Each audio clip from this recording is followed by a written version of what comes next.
Welcome to Our Darlingtown, the podcast where we explore the heart and soul of Darlington through its local independent businesses and the people that make it special. I'm James Carver. I'm Henry Carver, and we're here to shine a spotlight on our beloved town. Join us as we sit down with the passionate local people to delve into their stories and uncover the unique contributions they make to our community and to find out about the town where we live. Get ready to be inspired by the people and stories that make Darlington truly special. The library was at risk for a number of years. Basically, was it going to be completely demolished? And I'm shaking in a corner thinking, oh God, I hope everyone likes it. People walked in and they just looked up, they looked out, and everyone walked in with a wow. Yeah, I don't know 8 nursery rhymes. Well, this is going to take a turn. Our guest today is someone who knows the power of stories better than most. She's a champion of literacy, learning and local heritage, and she's played a key role in keeping Darlington Library not just relevant, but thriving. Please welcome Suzy Hill, a passionate advocate for public libraries and the incredible work they do behind the scenes. Good morning. Good morning. What an entrance. I think I'd like you to maybe follow me around places and announce me like Big Brother or something. Ladies and gentlemen. You can just have it playing out of your phone. That can be in your ringtone or something. Yeah, can you? Next time I go to a meeting, can you do that? Absolutely. Good morning. Thank you for joining us. Thank you. Tell us a little bit about yourself. Obviously, we've got a brief introduction there. Tell us about your role at Darlington Library. Okay, so I've got to start with the awful thing is that I've been there 16 years, which makes me sound like I'm absolutely ancient. But background in education. I worked in schools, and then this lovely job came up at the library, which was around Book Start. It was about children's literacy, children's reading engagement. I went for the job, got it, and it was wonderful. It was one of those jobs that you could just make your own. You just got a few kind of aims of, we want to get kids in the library, we want to get them interested in reading, you can put on little events, things like that, and so you could just, your mind just spiraled with what you could do. And then I did that for maybe 10, 12 years, and then the role came up that I'm in now, and I'm service manager, and took over just at that time when we were restoring and refurbing the library, which was I mean, that was wonderful. quite a big job, wasn't it? It was huge. Yeah. One of the best things I've done. Absolutely fantastic. Well, let's go back a step just slightly. The library was at risk for a number of years. Basically, was it going to be completely demolished? No. Or was it going to be? Yeah, I mean, I think it was 2016. In a series of financial challenges for the council, our building was earmarked for closure, and our service they were wanting to put in their leisure centre, the Dolphin Centre. There was public objection, which I think if you lived in the town you'll remember quite strongly. So the council, for whatever reason, they decided to change their mind and actually invest in our building. Yeah. So it was possibly the public outcry or what have you. I think it surprised everyone how strong that was, but libraries are a statutory service, they're an essential service, and people who love reading, it is so important, and those buildings are so vital.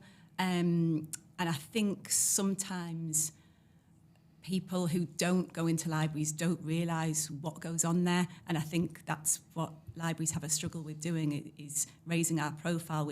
We're naturally quiet people, and we don't really shout about what we do. But once people come in, and if you've got kids, if you've got families, our family offer is probably one of the best things that people could come to in the town. So taking that away from people was not what they wanted. They wanted that big children's library. They wanted that magical experience of coming in a Victorian library, somewhere that's huge and imposing and has that real magical feeling of the books. And the leisure centre probably wasn't cutting it for them. So it was public opinion, and the public got their way, and then taking that forward was obviously for my part was a huge responsibility, because it was so important to people what we did with the building. It's a beautiful building. Gorgeous. It's absolutely lovely. And when did it reopen again? September 2023. 3 was our opening day. Absolutely fantastic day. I was so nervous because we'd kept it all under wraps. There was we kind of benefited from 2 large public consultations. So when I took over the position, I had all this wealth of information that the public had fed in. So we kind of knew what they wanted. There's obviously a few contradicting views, but we had loads of feedback. We also had a statement of significance done, so that told us what was important structurally, historically, heritage features. We knew it was going to be a heritage-led restoration and refurbishment. So using all that information, that's how I came up with the brief. The team that I worked on with Darlington Borough Council, fantastic. Can I give a shout out to our joiner? Of course you can. So there's one person that just absolutely shone during the whole restoration, and it was the council joiner. His name's Colin. He'll never listen to this. He'll never see it. I don't even think he's got a mobile phone. But every time he was tasked with something from our site manager or from our team, he just did it with the mindset of how would Edward Pease have wanted this to be done 140 years ago. The complex work he did, the level of detail, the level of care, has just meant that when we go around the building, you can't see what's been restored because he's just done it seamlessly. So we've got a little plaque on the wall. It has other names on, but Colin's is quite prominent. Well done, Colin. Well done, Colin. Yeah, absolutely. But people don't always know what's gone on over that time, and the people who worked on that building really did a really good job. So for people who haven't been to the library in Darlington, how would you describe it? How does it feel? How does it look? Because now, absolutely, because a lot of people might think a library, dusty old bookshelves and dark and dingy little corridors of books. And people telling you to shh. Yes. Yeah. Well, I say we're quiet naturally. I probably am on brand with that. It's magical. It's a really, really magical building. It's quite enchanting. It's certainly not dark. I think it was pre-restoration. It was dark. One of the things we did was we opened up all the skylights. Yeah. So now when you go in, it is flooded with natural light. We also put some feature lighting in to highlight all the architectural features. So on that opening day, when we first opened the doors, when people walked in, and I'm shaking in a corner thinking, oh God, I hope everyone likes it. People walked in and they just looked up, they looked out, and everyone walked in with a wow. Yeah. So it was light, it was bright, it was welcoming. The children's library is actually themed on an enchanted woodland. So when I say it's magical, kids who come in through the lift, because they're maybe in a pushchair and get pulled out of this pushchair, they run in because it's got this path with the meadows each side, and they're running towards this beautiful scene with the rainbow in, and it's magical. It's wonderful. And there's a stage. There is a stage. Yeah, I remember when I first went, I was like, hang on, why is there a stage in a library? You're not supposed to have that. Well, I suppose my old job would have been me on that stage. So I also, after 16 years of working there, got a storyteller's chair. Yeah. I've never been able to sit on it and tell a story because I moved jobs. But there is a wonderful stage, a wonderful storyteller's chair. And that children's library we use for our adult events as well. So you've had Chris Lloyd on the show. Yeah. He has done that stage. Brilliant. He's not only been on once, he's been on twice. Oh, yeah, that doesn't surprise me. I mean, he's got stories for more than 2 podcasts. Yeah. Absolutely. So your old job, that was like rhyme time and all that. Yes. Yeah. Tell us a bit about. Is that still going on? Absolutely. Yeah. I've handed the baton over to some lovely staff. We've got Tony and Lucy doing that now. Yep. Gorgeous. Yeah. Book Start Rhyme Time. So Book Start's a national initiative. Yep. It's all about getting books in the hands of children at the earliest stage possible. So we gift books out to 0 to 1 year olds. We then gift them out at later stages in life. And we sing at children. Yeah. We actually, there's some research. Am I allowed to bore people with research on this podcast? Please do. But if children learn 8 nursery rhymes off by heart by the time they're 4, they will become one of the best readers in their class by the time they are 8. So we go on that premise. We are teaching kids those nursery rhymes. We are getting them school ready, and we're hopefully getting them set to achieve later on in life. Fabulous. What's the boring part? I don't know, just that's fascinating. Facts and figures. I don't know 8 nursery rhymes. Well, this is going to take a turn. Brilliant. So hopefully not a silly question, but are you an avid reader outside of your role, your job? Yes, yeah, I do love reading. I'm a member of am I allowed to say this, Bar? I'm a member of Rockcliffe Hall. Is that Absolutely. Okay? I'm a member Yes. of Rockcliffe Hall. I will We're shout championing out, the local area. businesses. Yeah. So I go there and I do lots of reading there. I also take it when I'm travelling and things like that. So I love a good book. I still love lots of children's books. So when the stock comes into the library and the stock services team are taking the new children's books out, I can't not stop and read all the really good picture books that come in. So yeah, got to love a book, haven't you? Absolutely. What's your go-to genre?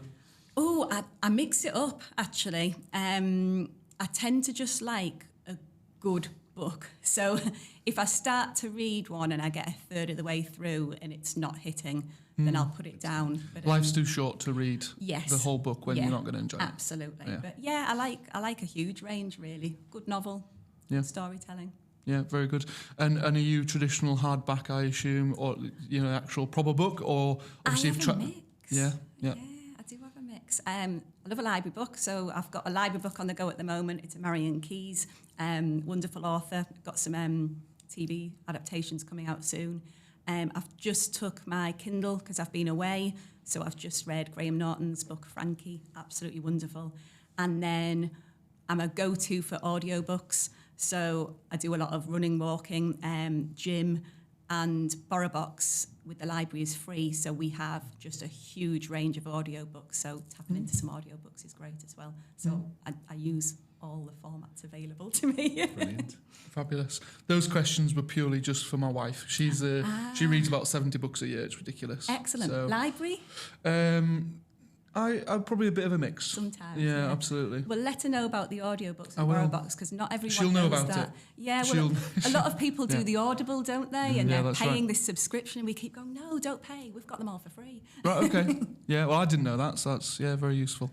So tell us a bit more about your events coming up. You've brought a little booklet here. Tell us about this and what this holds. So, people who don't necessarily visit our library might not know, but we do events, activities, workshops for every single age. And we love people coming in. So we really like to have the library full, bustling, and people enjoying themselves.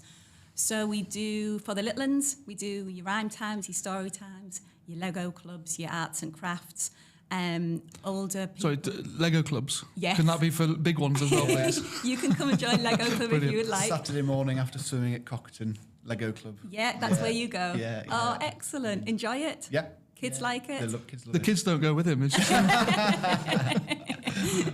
We'll take you as a volunteer if you like. It's great fun. Great fun. And then for adults, we'll do our reading groups, we do watercolours, we've got some new things happening at Cockerton coming up, actually, writing things and that kind of thing. Older people, we do musical memories, and then the holiday activities, we go wild. So the book I've popped in front of you is just launched, and it's our summer programme. We, yes, show it up. That one. So every year we do a reading challenge, and this is because teachers work very hard all year to teach children how to read, and then in the long summer holidays, that reading can dip because they're not picking up their books. We're all about reading for enjoyment, so we are incentivising that. So over the summer holidays, any child aged 0 to 16 who borrows a book from us can go into a draw to win a prize of their choice. Prizes range from cuddly toys, Lego sets, Panto tickets, and the star prize this year is that new fancy Nintendo Switch. So we've got prizes for every age group. If they come in once during the holidays and pop their entry in, they're in the draw. But we get some kids who are so incentivised, they'll come in every day to borrow a book. So they'll have so many entries in that their odds of winning are really, really good. Yeah. So we're running that this year. And then we've got a fabulous programme of events. It's a huge range, and we do every age group. But you can have a look at the booklet. You can see it online. You can see it on our Facebook page. But we've got animal encounters. We've got takeover day in the market square. I haven't mentioned as well that in the refurb we got some Arts Council funding and did a completely new area. Have you guys visited the Hive yet? No, I haven't actually. Not yet. So the Hive came out because that feedback that I talked about, everyone wanted us to improve our digital offer. Someone wrote that they believed we should be the digital trendsetters.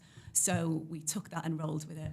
And we got huge investment from Arts Council, created this wonderful, vibrant area called the Hive. And then we've got about 100K's worth of really innovative equipment in there.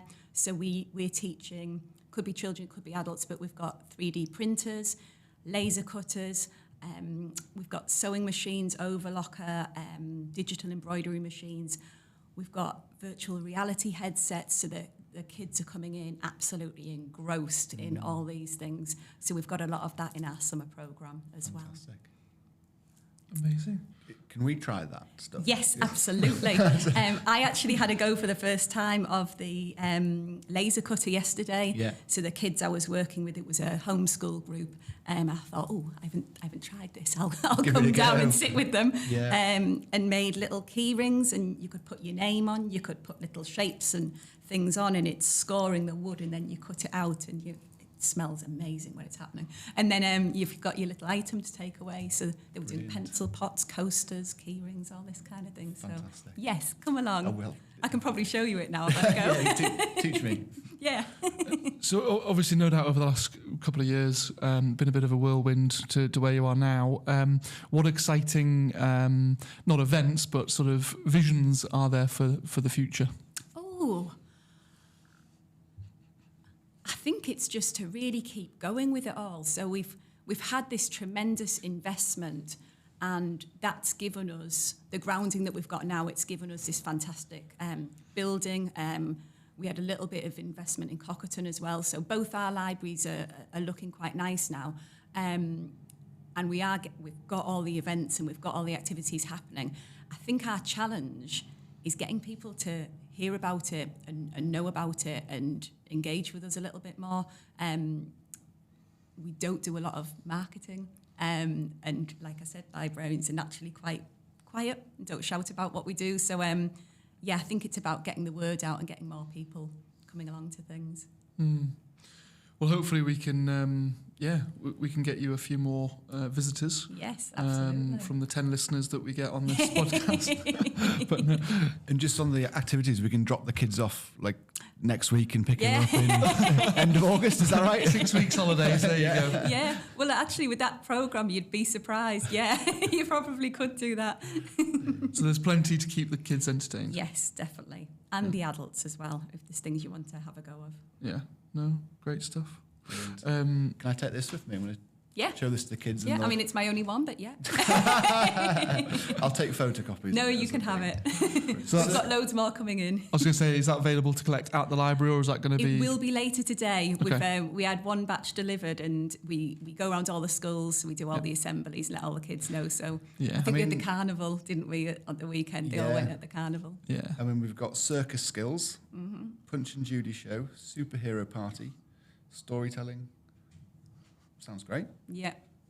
Yeah, fantastic. Fabulous. Look forward to it. Yeah, no, thank you very much indeed for joining us this morning. Thank you. I've learned certainly a lot. And I'm going to be practicing my nursery rhymes. Yes, Yeah, absolutely. I'm going to be the best reader by the time I'm 40.